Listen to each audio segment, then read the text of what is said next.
Kain ka na. Kain ka. Uy, tinapay. Sarap ba to?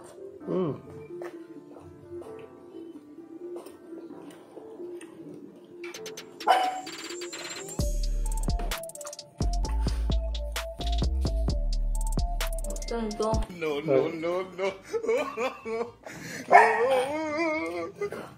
Bakit? Pangalat! Maalat. Corn beef yan. Maalat. Gawa ka ba?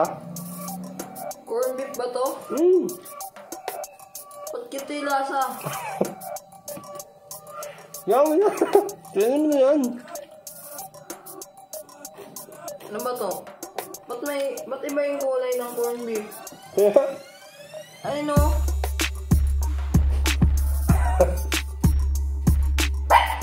Sarap ba? Ang lasa. Alat. Tingnan nga. Tingnan ko. Tingnan ko ah. Tingnan ko na lang din para sigurado. Ay para ano.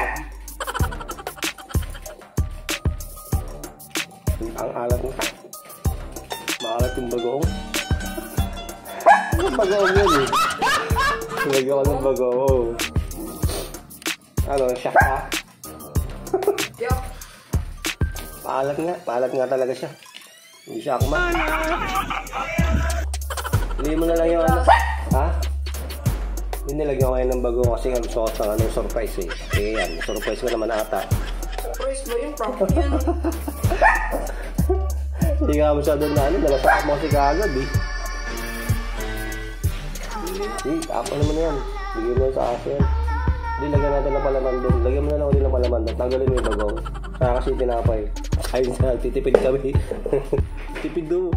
Sayang yung binti. Kaya nga lang lang. Ayun naman dyan. Ang dami mo kinuha palaman. Kaya mo na. Kawi ka na lang by E.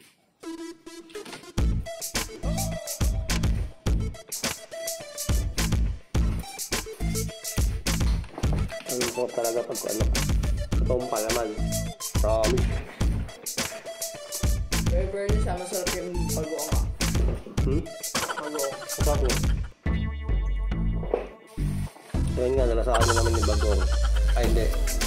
Nakain niya nga, pero hindi niya masyadong nakain yung tinapay kasi nalasaan niya agad yung bagong. Grabe ako sa'yo, Radig. So, sana kung nakarami siya ng konti.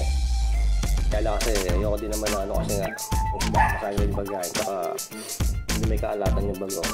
Kaya ako lang isang tinapay. Malasaan niya nakain yung bagong. Pero talagang masarap yung bagong. Promise. Nagpamangga. Hindi nyo nang muna kahit mag-get muna ako. Pakay makakayabol. Pakay ka, smash. Bawal ako. Sabi mo yun. Pakay ka.